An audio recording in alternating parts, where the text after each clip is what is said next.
What's going on, peeps? Senior Jesus Believer here, and I'm back on another awesome wildlife mission. So you can see Dustin's over there. He's working on some holes that needed to be plugged on that fascia board over on that side. But boy, it is a glorious day out here. So what I want to show y'all right now at the moment, however, is come on with me, tag along with me.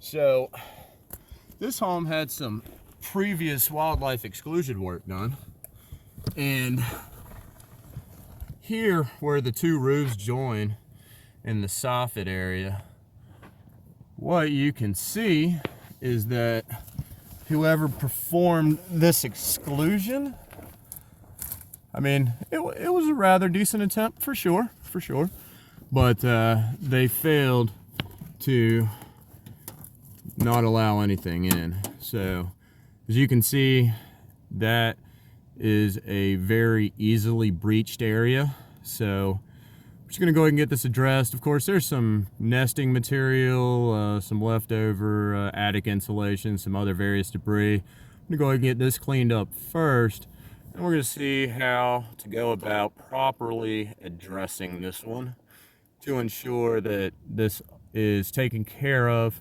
temporarily. Now, what I am putting on today is merely a band-aid, as this home is going to have a bunch of siding work done. I believe all the soffit and all this is getting addressed due to some other issues. So in this particular case, it will be just a temporary fix to make sure the wildlife are not getting in there through that access point. So I shall return directly.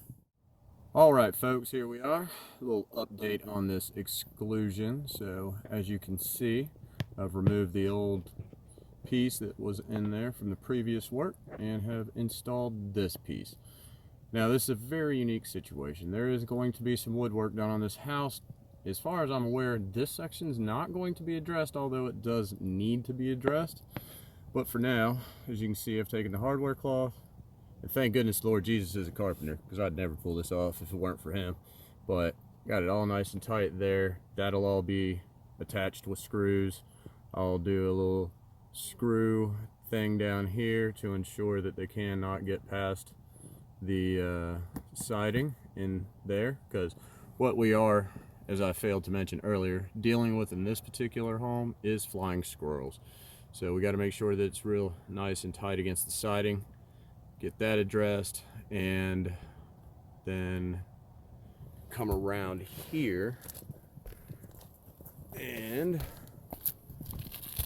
take care of all this, because of all the damage on the inside of the underneath the eave here. The damage actually comes out significantly somewhere in here.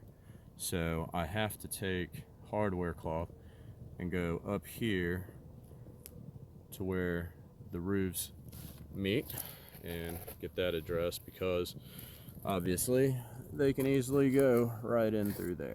So that'll be the next deal. I'll take that scrap right there and finish building this box, and it should address all the matters. All right, I'll return and update y'all soon.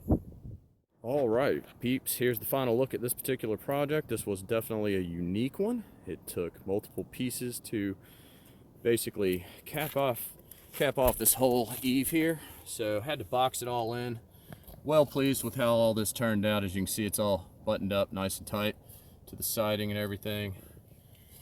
Got it glued down with some Loctite PL3. So this was a unique situation in the fact that I wasn't sure if this is going to be permanent or if it's actually going to be temporary due to some water damage here under the gutter. So ended up finding another sweet little spot for them to get into, which was right up in there. So just had to make sure that the hardware cloth went all the way up to the drip edge underneath the shingles there. Button it in, made sure it was nice and tight down in here so they can't come in that side. And of course, button it down up in there.